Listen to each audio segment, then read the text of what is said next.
ఆంబోతుకి ఎంత మదం పట్టిందో అంత మదం పట్టుంది అంబటి రాంబాబుకి. నమస్కారం. ఆంబోతుకి అంబటి రాంబాబుకి పెద్ద తేడా లేదనిపిస్తుంది.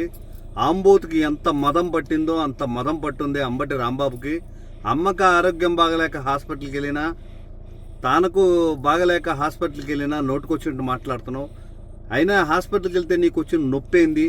అది నాటకంగా నీకెందుకు కనిపిస్తుంది? యావత్ ప్రపంచము, ఆంధ్ర ప్రజలు కూడా అణగారిన వర్గాల అభివృద్ధి కోసం కృషి చేస్తున్న పవన్ కళ్యాణ్ గారు వీలైనంత సత్వరమే ప్రజా క్షేత్రంలోకి రావాలని కోరుకుంటుంటే నోటుకొచ్చినట్టు మాట్లాడతారు. మీరు చేసింది ఏమీ లేదు, మీరు ఉనికిని కోల్పోకుండా ఉండాలి కాబట్టి పవన్ కళ్యాణ్ గారి పేరెత్తి రోజు ప్రెస్ మీడియాకి వస్తూ ఉంటారు అనిపిస్తుంది.